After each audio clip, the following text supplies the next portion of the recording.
if this part is a difficult part of the process, it's sort of a delicious part, but I would think in some ways the most painful moment as a filmmaker is when you take your picture and you show it to an audience for the first time.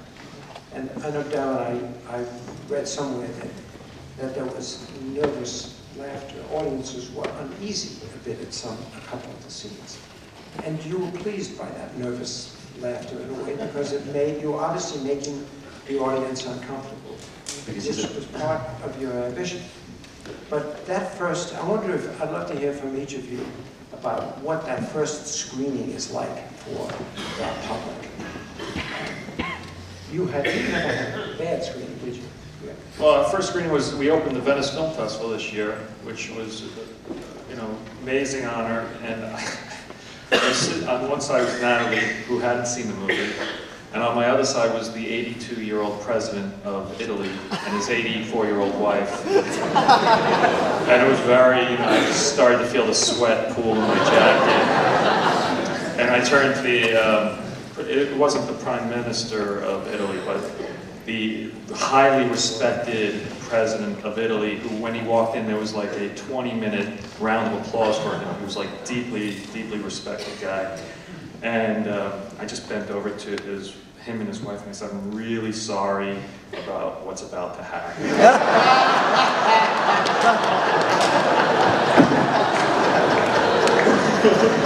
I didn't know what to do. And I looked at Marco, who runs the Italian festival, and he had this, mischievous smile on his face. And Natalie said something really distant. She said something about smelling like her dog's asshole or something. That's how she felt. It was really disgusting. And I was like, shh, the president's right there. So the movie started, and it's a very hard audience, that first film festival audience. But afterwards, he said to me, I tried to be Italian and not to feel, but I felt it. It was nice, and his wife was all full of smiles. So it turned out okay. It would have been much more fun to show it to Berlusconi and a room full of his girlfriends. Actually, I wouldn't have been sitting next to Natalie then. So, but the first real screening I had was at the Philadelphia Film Festival. I happened to be there. And that's when I sort of saw what an American crowd would react to it. And that's really always exciting, but I don't think you really ever know what you have. I mean, every time, there was no way we thought we would be heading towards $100 million with this movie. I would have been happy with 20. And so you don't know. And the same thing with The Wrestler. We finished it the day before we showed it at Venice that year. We had no idea that people would react to Mickey that way. So you're pretty blind until you really start to show it. Charles, to whom did you show the picture first? I hope it wasn't Goldman Sachs. That was interesting, actually. Until the film was done, I would say less than 20 people in the entire world, including the people who worked on it, had seen the film. Very small number of people. And so first we showed it to the people who run Sony Pictures Classics, and they were nervous, but happy. Then we invited everybody who was in the film to come see it. And Frederick Mishkin, for those of you who've seen the film, sent in his place a public relations executive, which he needs. But the people who were in the film liked it. Of course, some of them didn't attend, but the rest of them liked it. Then the next time the film was shown was in front of 2,000 people at the Cannes Film Festival, 2 days after Wall Street 2 had premiered there. And 5 seconds before the lights went down, Oliver Stone walked into the screening. And I was nervous, but it worked out. It worked out. So. Debra, what was your first screening? Ours was Sundance. That was the first time it was shown publicly, and very similar. There's no estimate, there's no calculation about how an audience is going to respond, and I think people say, oh, well, don't you know some things going into it? Do you feel confident about some things? And some things you do feel confident about. And you know that you've responded for a year in the editing room to your DP's photography. You know that that the editor has been stimulated by a performance the whole time.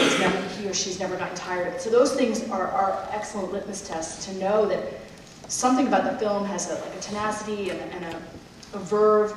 But again, will it hold together with the decisions you made, that you sweated out about the ending, about choices that both seemed really appealing, but you had to pick one. Did you make the right one? Those things all they just hang there. They hang there so heavy that first screening. And, it's very hard to breathe. Very hard you're ice cold. It's not, physiologically, it's not a positive experience. And so then it does take light, and the people and members of the audience do respond. Then you're willing to take the rest of the journey. That's that first night gives you this light about whether you're strong enough and can go ahead and sort of follow it, be a companion to the film and follow it and take the leap with it. I agree, except the first night can be totally wrong, and that you may just have the wrong audience at the wrong time. I'll never forget as a young executive at Paramount, first time I showed The Godfather publicly, the first person at the end of the screening who came up to me was the head of distribution of Paramount Pictures, and he said, "Kid, nothing happens in this picture. There's no action, and ain't no one going to see it." So you got to be prepared for anything. Tom? Apart from my editor, the first people I always show my work to is my brother Ben, my sister Rachel, my mum and dad, who have always watched my films first since I was a kid. And they're just great because they're incredibly tough. And whatever happens to me, they don't bullshit me. And if they kind of like it, then I know I'm probably haven't fucked up. So that's probably the most nerve-wracking first time I screen. And I shouldn't say this, I screen it to them before I even screen it to my producers. And then I suppose on the King's Speech we had a proper scorecarded test in New York in April, which was the first time I'd ever done it. And I'd heard terribly bad things about the process from a lot of filmmakers and how the information might be used to manipulate what they're meant to do in the edit, and we screened it in around 21st, 22nd Street in this basement cinema where you could hear the subway going through every 3 minutes, and the air conditioning was so noisy. And I tried to kind of pull out of the screening and say, "Can we not do it somewhere else?" And it just felt like the most depressing place to screen my film. And it got 93%, and 93%. I mean, Tarek Anwar, who cut my film, has cut many wonderful films like American Beauty, and said in his life he'd only got one film in the 90s, and I was, of course, immediately suspicious and thought maybe this is a New York thing, maybe this is the audience. So I said, can't we test it somewhere different? So we tested it in Kansas City, and we got 93%. I wasn't sure quite what to make of it, but it obviously was. The good thing was it meant that I could proceed with editing it as I was wanting to, and so it seemed to be supporting the way I was cutting it rather. And so that probably the most precious thing was it didn't dismantle what I'd done. But in the end, for me, the true highlight of the process was the very first public screening in Telluride on the first Saturday of September at 11 in the morning, 10,500 feet in the Chuck Jones Cinema, and I sat between Colin Firth and Jeffrey Rush. And that's the screening that was particularly special, because I think the surprise to all of us was the humour and how the humour played. And I don't think any of us had realised that the humour would play like that, because we didn't sit around, rehearsal going, how do we make this funny? I mean, it was really just not a conversation we were having. And to get that response from that audience, that was, and also I had Laura Linney in the audience, who's a good friend of mine since John Adams.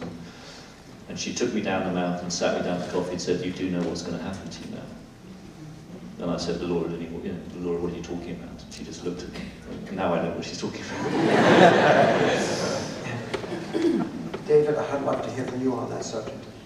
Our first screening was in Woodland Hills. You know, it was a test screening, and it was about 300 or 400 people, and my dad and my stepmom, who I'm very close to, were there, and my son, who's the toughest critic of all, who's 16, with his best friend, and he doesn't mince his words. And you know, he lets me know when he thinks I suck. And it was these 400 or 500 strangers, and then you have Mark come in with kind of his family, like, you know, his brother and his entourage, you know. And we just kind of hung out in the back, and I remember looking at the audience and thinking, God, what is going to happen? This is so interesting, you know. And my editors were there, and the executives were there, and within the first 3 minutes, you know, I could feel that they were in with both feet. You know, when Dickie's fists were coming into the frame at Mark when he's raking, they were laughing with like recognition and pleasure, and I said, oh my God, it's so early in the movie, and they already know and love Dickie, and they get the whole dynamic. And and afterwards, you know, we had the shocking thing, I kept telling the studio not to market it as a fight film, because I see it as a family story and an emotional story that has fighting in it.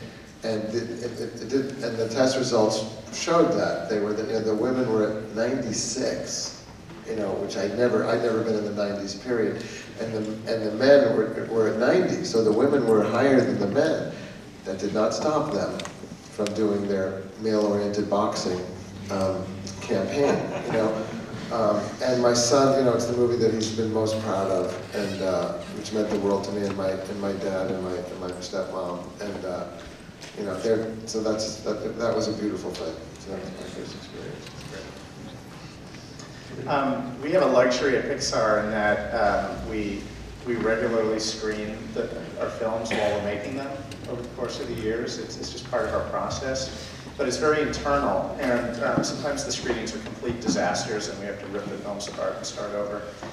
But in Toy Story 3, we somehow we were very lucky. I kept waiting for the other shoe to drop, but from screening to screening, they were all going well internally.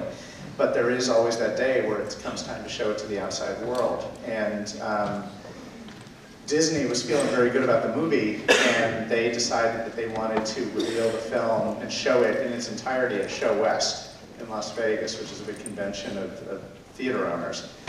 And I was kind of against it initially because the film wasn't done yet. We still had some animation to do, the film hadn't been scored, there was just a lot not done.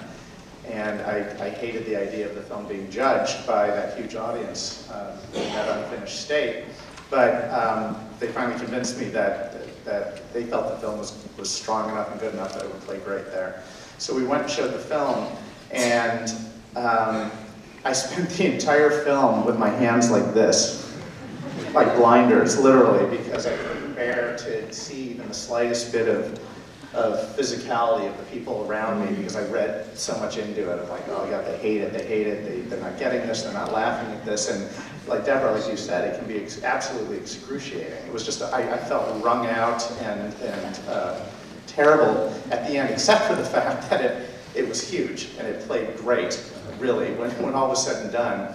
And the audience really loved it. And the thing that was best about that screening was at the end, we had a reception afterwards, and I had so many people come up to me and tell me that it was their favorite of the 3 films, which meant the world to me, because that's all I ever wanted, was not to be better than, but to make a film worthy to be sitting alongside the first 2. And then also that so many people were crying. I had people crying, talking to me about the experience of seeing the film. And, you know, we would often cry as we were making it, you know, when we watched it. We did.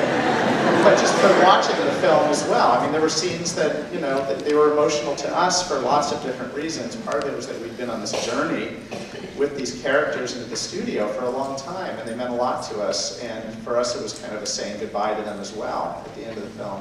But we knew that that was us, and that didn't necessarily mean that the people out in the world were going to find it emotional.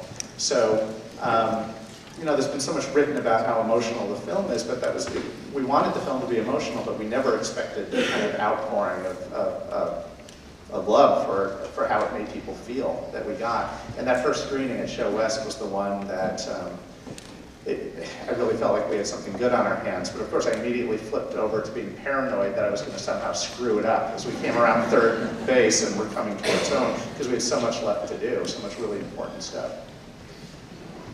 Now, I have not invited, we have a few more minutes, anyone from the floor who has a question, but we do have time for just a few. If anyone would like to ask a question that's as obnoxious as mine. Sir. First off, I want to thank you guys for coming here. My question is for Darren Aronofsky.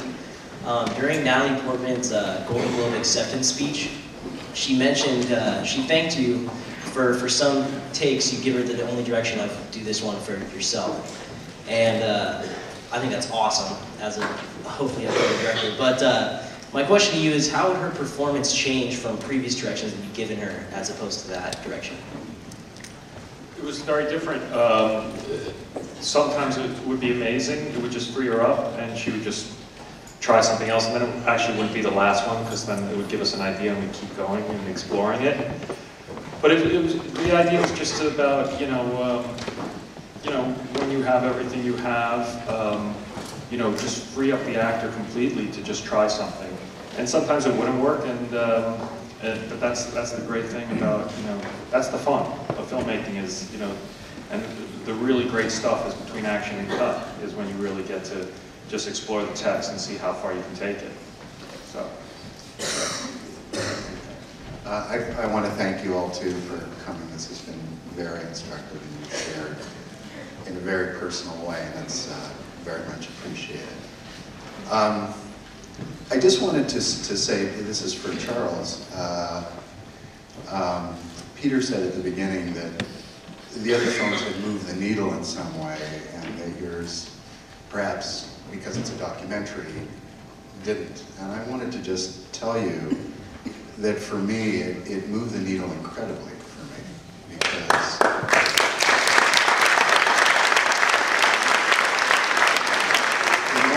in all those interviews, I had the feeling that you were the smartest person in the room. And B, because of that, you were able to ask questions that revealed some really serious things about our system. And personally, for me, I mean, I've read Michael Lewis's, I follow this stuff fairly closely, but for me, if anything, it's amped up my skepticism about the way things are done at that level of American banking and finance. And I'm much more vigilant as a result of having seen the film. So I just wanted to tell you. Nicely said, sir. I appreciate that. Ferguson, talk up one for vigilance. Now, there's so many people are waiting. I just wanted to say one other thing for all of you. If you're nervous about when you give your speeches, should you win, a couple of ideas. As you think,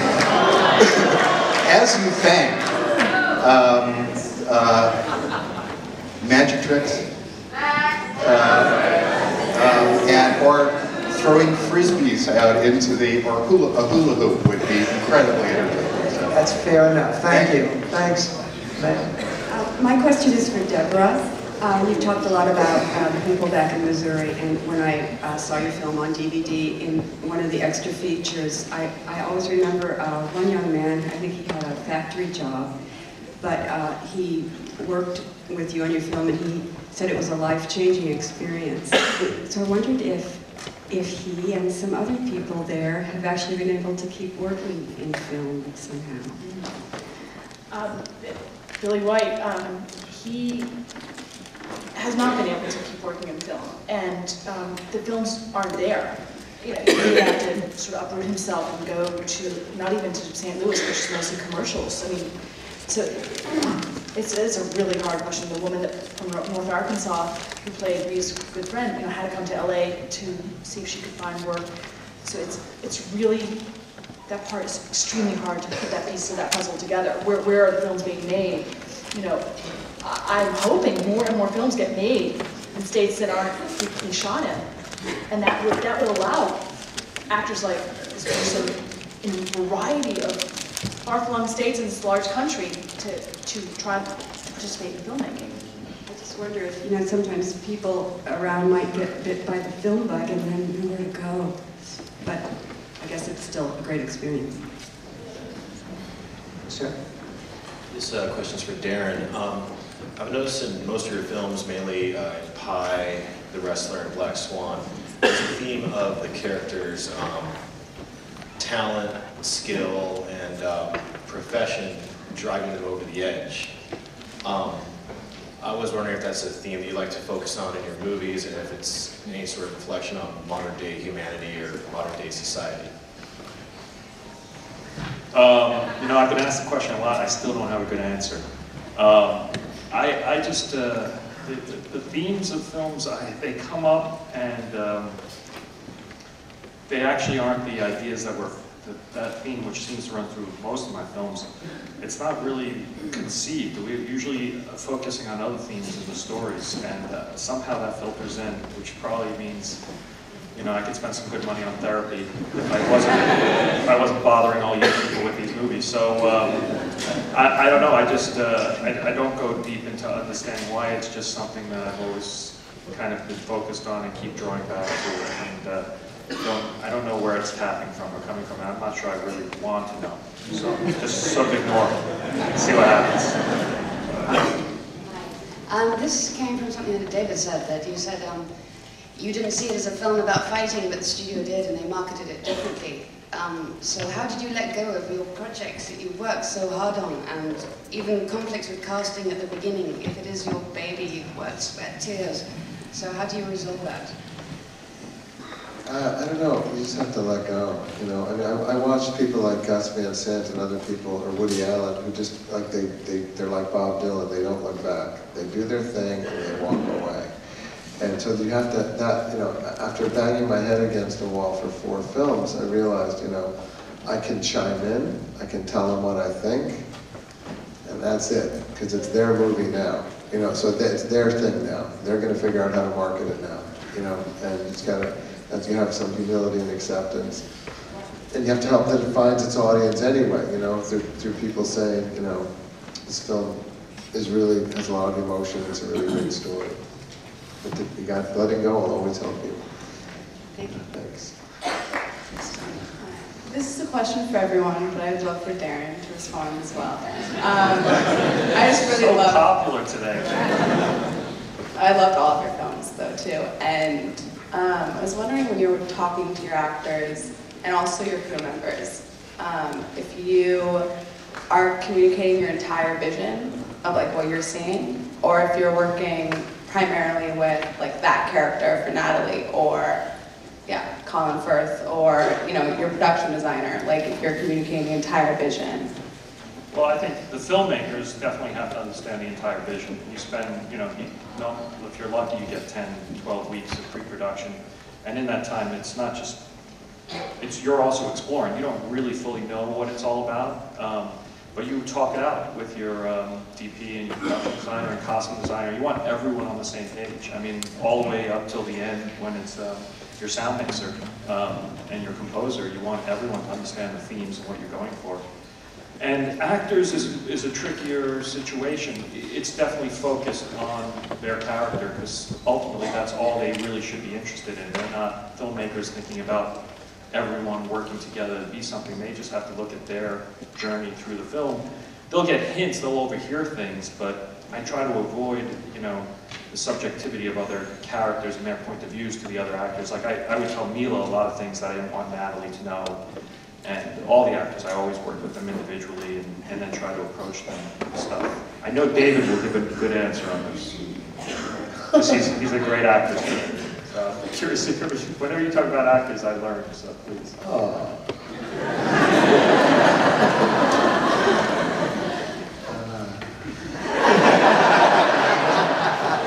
What exactly is the question? That's how you work with different actors? Do you tell your actors...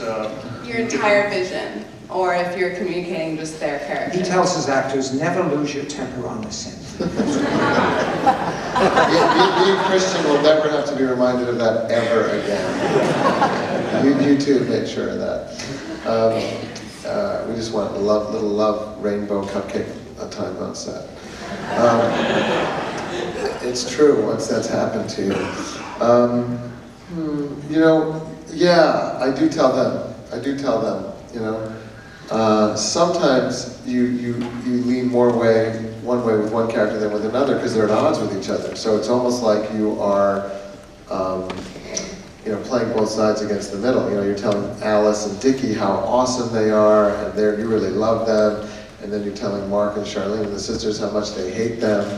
And so you're playing two different sides, but that works. Amy would get in the van in the morning, and the sisters would say, "Look at that fucking skank," and she would say, "Well, Jesus Christ, we're just going to get coffee." Because it had everybody in character. And that was good for them, you know.